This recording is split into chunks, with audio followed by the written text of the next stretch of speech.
Good morning, students. Welcome to our next virtual chapel.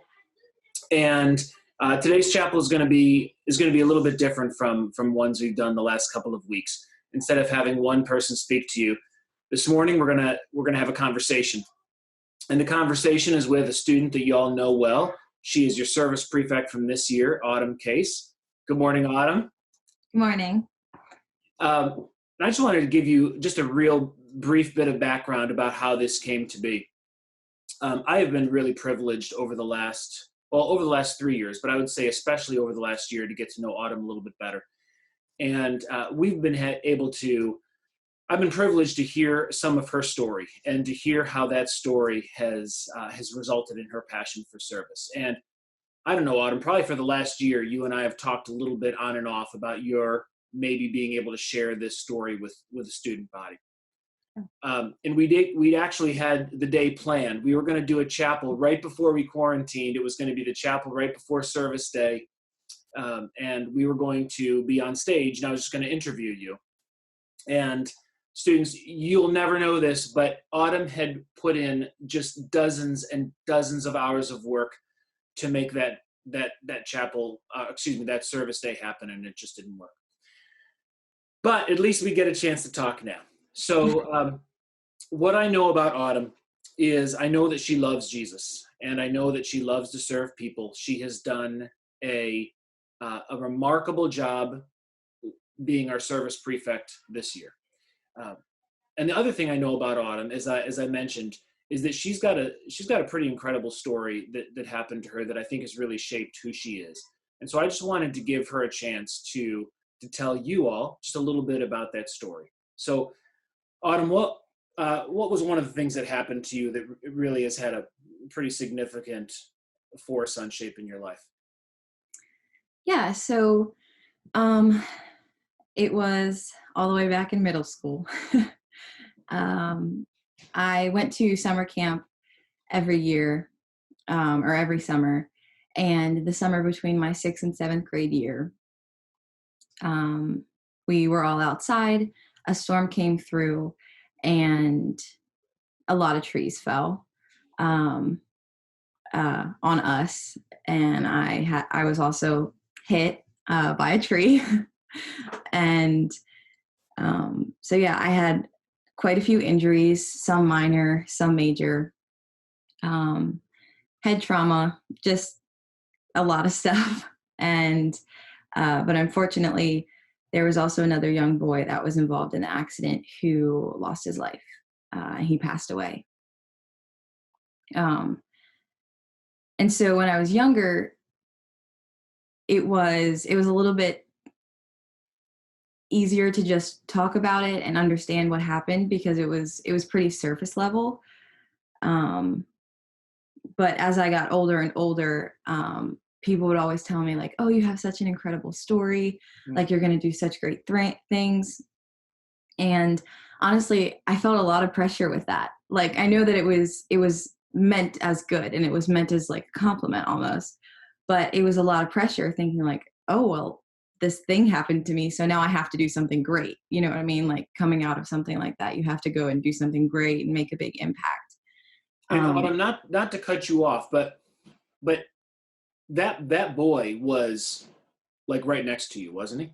Yeah. Okay. Yeah. And so I was grappling with just like, well, why did I not, like, why wasn't it me that passed away? You know, which is a weird question for a 12-year-old and like 13-year-old to ask themselves. And so I was already dealing with that, like, why am I here and why did he not get to stay? And then, you know, people telling me, "Oh, you're going to do great things." Now I feel like, oh, Yeah. well, I've got to go and do great things, you know, and just thinking that I had to be the best at everything and do everything that perfectly. And yeah. Oh man. So often when you've shared that story, I've kind of thought of the adage, that our experiences either make us or break us. And having walked through that just a little bit with you, and first of all, I would so appreciate your vulnerability in sharing that, because students, you're hearing a very shortened version of it, but that has had a significant impact on your life. So I guess, Autumn, what I would say, especially I know how important your faith in Jesus is to you. Walk us through, like, why do you think it is that situation has pushed you towards Jesus, as opposed to, because I know that pressure for you was real. How did that push you towards Jesus and not have the pressure kind of actually almost isolate you from him? Yeah, well, I'm not gonna lie. At first, it wasn't easy, and I really was kind of pushing away from him. I was angry at him, not really thinking of, why me? Why did I have to go through this? But like, why am I still here? Like, why is all of this so confusing? And so I was just really frustrated for a long time and confused, and I didn't really know how to deal with any of it. It was just all like spinning around in my head. But I knew that there were going to be answers, and I might not see them for years, and I might honestly never see them, but I knew that there was going to be a purpose for it. And especially my parents, they helped me through everyone telling me that I was going to be so great and that I was going to do great things. They helped me realize, like, you are going to do great things, but it doesn't mean it has to be something that's giant and spectacular and, out of the ordinary. You can use what you've gone through for small things to help people in small ways, because even those small things can make a big impact. Like, you shouldn't put so much pressure on yourself to go and do crazy, amazing things. Go and do the small things that can make more of an impact than the big things can, even sometimes. Yeah. Yeah. And so, yeah, it's a great point. And I guess that leads us to my second question, which is, again, you've just done such an outstanding job of being our service prefect. And I think one of the things, I mean, the students will never understand the kind of what you were thrown into this year that no service prefect ever was, especially in terms of walk the walk. But through all of that, you just evidenced such a drive and such a heart for service. So I would love to know, like, how has what you walked through in your life, how has that kind of translated into your passion for serving others? Yeah. So, I want to figure out how to say this, but I think it's really just the small things that got me, like, through everything. Like, people that were encouraging me through my circumstances, all the little things that they would do. They would, just bring a dinner, or they would send a card, just something simple. It wasn't like someone came in and, just healed me, miraculously or anything like that. But Yeah. all those small things from so many people, in my community, family, friends, in my church, some people that I didn't even know that well, but them coming and, like, sending cards, sending encouragement, that honestly, it just helped me get through it all in a way, that made me stronger in the end. Because in that time, I felt like I couldn't be weak, like, I felt like I had to be strong, and I had to, kind of do it alone at first. But then when I realized, like, all these people were going to be right by my side, and they were rooting for me, and they were there for me, I realized that I didn't really have to be strong. Like, I could allow myself to be weak, and, just let myself heal, from what I was going through.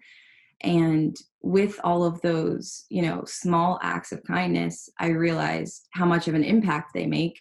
Yeah. And so it really just kind of changed my mindset.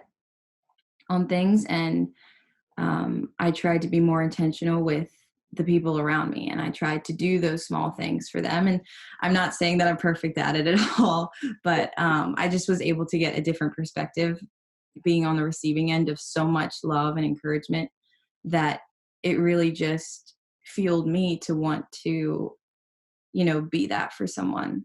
Yeah.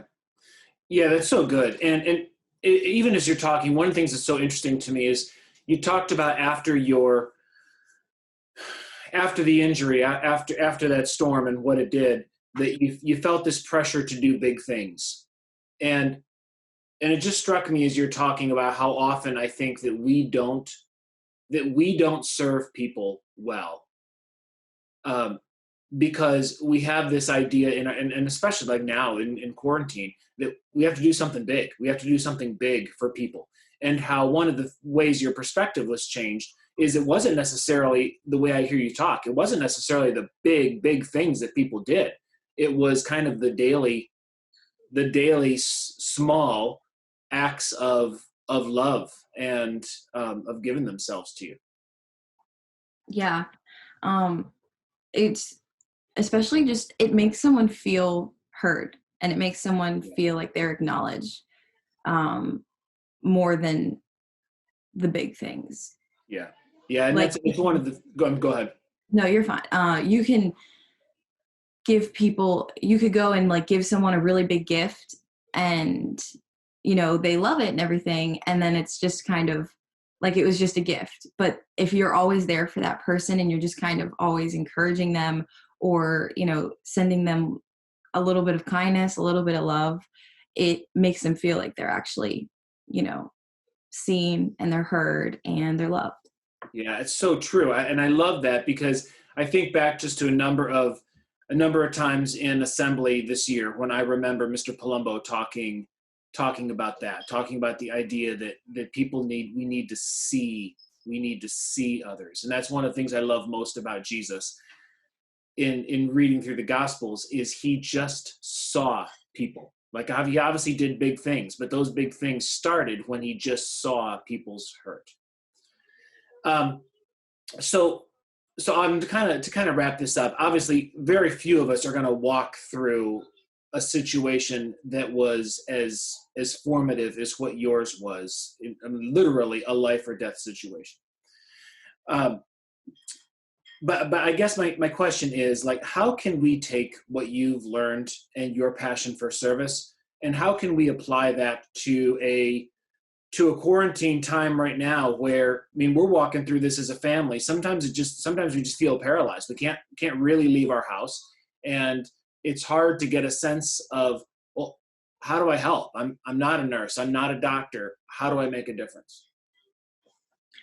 Yeah, so I mean, first I would just say that you should allow yourself to be disappointed. You should allow yourself to be upset.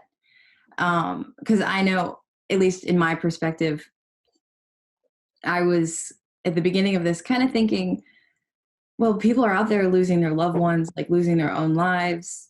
Like they've got it awful, and I'm just missing, some school events. Why am I so upset? Like I shouldn't be this upset. Um, but I realized like that's happening all the time. Even though it's even more so now, it's still happening all the time. Everyone's always going to have it worse than you. But that doesn't mean that you have to suppress all of your feelings and stuff like that. Like you should allow yourself to be upset, because we all have lost something. We've lost school productions, and we've lost spring fling and spring season sports. And for seniors, we've lost, like our senior prom and our graduation. So those are things that you should like allow yourself to be upset about. But at the same time, know that you're not going through it alone, and allow that to be encouragement for yourself, but also help that to fuel encouraging others.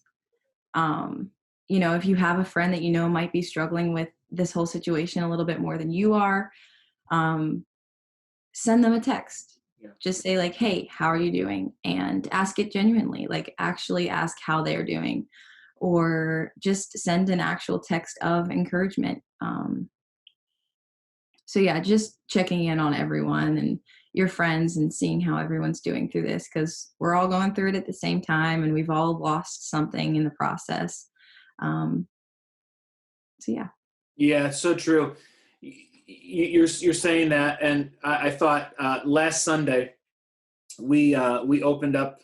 I opened up my front door about 8 in the morning to go and get something in the garage, and I saw that there was a box of donuts on our front doorstep, and it's almost funny, right? Because you think, well, donuts are like the most decidedly unspiritual thing ever. Except in that moment, it just said it was from a family, and it was all it said was, to the Hansens, love the family. And to all five of us, it just made us feel seen and acknowledged and loved. And I love that, because in that moment, donuts were intensely spiritual, right? Not like the donuts themselves, but it was the act of love. And even a couple emails that I've gotten from students where they have just signed off saying, is there anything I can be praying for you about? I thought, what a beautiful thing. Okay. I know we got to close, Autumn. I so much appreciate you sharing your story. Is there anything else, that kind of parting words, that you would want to leave students with? I guess just to finish the year well, and just trying your best in this time. I know that it's really difficult. I've definitely been struggling with it. But just try not to let it discourage you. Try and make sure that you keep in touch with your friends. So, you kind of feel like you're still with them, even though we can't be physically. But yeah. Absolutely.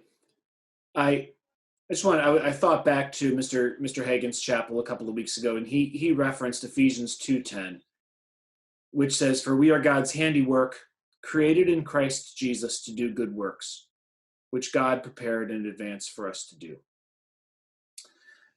Yeah, students, I know that this is a tough time, as we've said a million times, and even as Autumn was telling you, it's a time when I think it seems like there's a limit to what we can do. But I've just been reflecting myself on how God doesn't call us to